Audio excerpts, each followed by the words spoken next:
ಇದು Sunday vlog. ನಾವು ಬೆಳಗ್ಗೆನೇ ಊರಿಗೆ ಬಂದಿದ್ವಿ. ನಾವು ಅಪ್ಪಂಗೆ ಅಂದರೆ ಆನಂದ್ ಅವ್ರ ಅಪ್ಪಂಗೆ ಹುಷಾರಿರಲಿಲ್ಲ, ಅವ್ರನ್ನ ನೋಡ್ಕೊಂಡು ಹೋಗೋದಕ್ಕೆ ಅಂತ ಬಂದಿದ್ವಿ.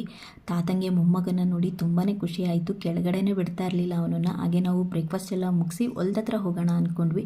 ಅಮ್ಮ ಹಾಗೆ ಅವರೆಕಾಯಿ ಇದೆ, ಅವರೆಕಾಯಿ ಕೂತ್ಕೊಂಡು ಬರೋಣ ಅಂತಂದರು. ಅವರೆಕಾಯಿ ಎಲ್ಲ ಕೂದು ಬಿಸಿಲು ತುಂಬ ಇದ್ದಿದ್ದರಿಂದ ತೆಂಗಿನ ಮರದ ಹತ್ರ ಬಂದ್ವಿ ಎಳ್ನೀರು ಕಿತ್ಕೊಂಡು ಹೋಗೋಣ ಅಂತ. ಎಳ್ನೀರು ಕಿತ್ಕೊಂಡು ಹಾಗೆ ನಮ್ಮ ಹೊಲದಲ್ಲಿ ಹುಣಸೆಹಣ್ಣಿನ ಮರ ಇದೆ, ತುಂಬ ಹುಣಸೆಹಣ್ಣು ಬಿಟ್ಟಿತ್ತು. ನೋಡಿಕೊಂಡು ಹುಣಸೆಹಣ್ಣು ತಿನ್ಕೊಂಡು ಅಲ್ಲಿಂದ ನೆರಳಿಗೆ ಬಂದು ನಾವು ಎಳ್ನೀರು ಕುಡಿದು, ನಾವು ಕುಡ್ಲೇನು ತೊಗೊಂಡೋಗಿರಲಿಲ್ಲ. ಸೊ ಹಾಗಾಗಿ ಈ ಥರ ಕಲ್ಲಲ್ಲಿ ಕೆಚ್ಚಿ ಎಳ್ನೀರು ಗಂಜಿನ ತಿಂದು ಕಳದ ಹತ್ರ ಬಂದ್ವಿ. ಕಳದಲ್ಲಿ ರಾಗಿ ಹಾಗೆ ಬಿಟ್ಟಿದ್ದಾರೆ, ಇನ್ನೂ ತೂರೋದಕ್ಕೆ ಮಿಷಿನ್ ಬಂದಿರಲಿಲ್ಲ ಅಂದ್ಬಿಟ್ಟು ಮನೆಗೆ ಬಂದು ಎಲ್ರಿಗೂ ಎಳ್ನೀರು ಕೆತ್ಕೊಟ್ಟು ನಮ್ಮ ಅವನ್ನು ಕೂಡ ಕರ್ಕೊಂಡು ಬಂದಿದ್ವಿ ಊರಿಗೆ. ಹಾಗೆ ನಮ್ಮಮ್ಮ ಏನೇನು ಬೇಕು ಅಂತ ಕೇಳಿ ಎಲ್ಲನೂ ಪ್ಯಾಕ್ ಮಾಡ್ತಾಯಿದ್ರು ಬೆಂಗಳೂರಿಗೆ ತೊಗೊಂಡೋಗೋದಕ್ಕೆ ಅಂತ. ಹಾಗೆ ಅವರು ಮುದ್ದೆ ಮಾಡಿದರು. ನಾನು ಈರುಳ್ಳಿ ಸೌತೆಕಾಯಿ ಎಲ್ಲ ಕಟ್ ಮಾಡಿ ಎಲ್ರಿಗೂ ಊಟ ಬಡಿಸಿ ನಾನು ಕೂಡ ಊಟ ಮುಗಿಸಿ, ಹಾಗೆ ಮನೆ ಪಕ್ಕದಲ್ಲಿ ಸ್ವಲ್ಪ ಜಾಗ ಇದೆ, ಹಾಗಾಗಿ ಅಮ್ಮ ಈ ಥರ ಹೂವಿನ ಗಿಡಗಳೆಲ್ಲನೂ ಹಾಕೊಂಡಿದ್ದಾರೆ. ಅದನ್ನೆಲ್ಲ ನೋಡಿ ಸ್ವಲ್ಪ ಹೊತ್ತು ರೆಸ್ಟ್ ಮಾಡಿ ನಾವು ಅಲ್ಲಿಂದ ಬ್ಯಾಂಗ್ಳೂರಿಗೆ ಹೋದ್ವಿ.